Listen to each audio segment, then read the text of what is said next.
we are made visible, that we make ourselves visible to the people in power, who at this time are John Key and his government, who are entrenching really dreadful policies, attacking workers, students and beneficiaries.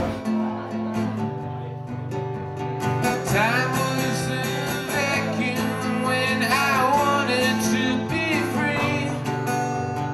Now turn your back and go. Baby, don't say a word. I already know.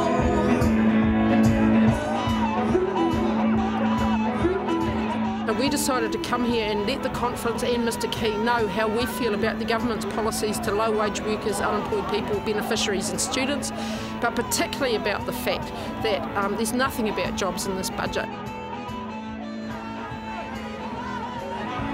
We've got 5 trade unions here, we've got a large contingent from the Auckland University protesting with us today who understand the links between welfare, unemployment, poverty. There's a lot of people in this country who think that actually we don't want an Aotearoa where the gap between rich and poor just gets bigger and bigger. We heard actually that our picket this morning stopped John Key from speaking at that conference. So sometimes we can even have an effect beyond what we imagine.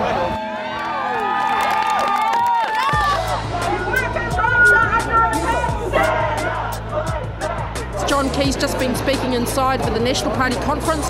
From what I gather, he hasn't said a word about unemployment or poverty. It's really important that we keep telling National that not everyone in the country is going to lie back and take it, that actually some of us have got to stand up and fight back against what this government is doing to unemployed workers and beneficiaries.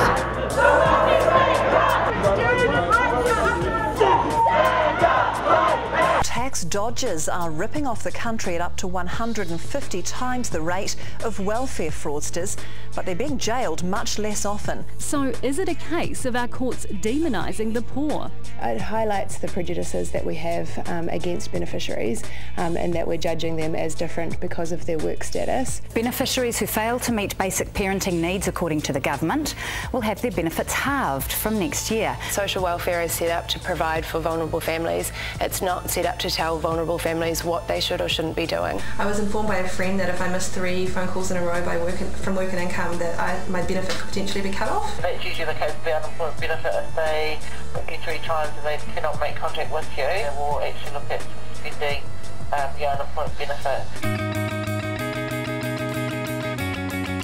It's the occupation of MSD because of poor its latest attack on beneficiaries. We're here to make a political protest. This isn't aimed at the staff at all of MSD. We're from Auckland Action Against Poverty, and we're here in an occupation of the regional head office of the Ministry of Social Development. Some of us are locked on, and the reason why we're doing this is to protest the recent welfare reform that's been introduced to Parliament. Stand up, fight back! What this country needs is job creation, a higher minimum wage and higher benefit rates, not intimidation and sanctions on beneficiaries. So can an investigation fix what looks like a systemic problem? Chris Zack is from Auckland Action Against Poverty. Welcome to the program. Thank you. Does this security breach by Wynne surprise you in any way? To be honest, we're absolutely disgusted that this has happened.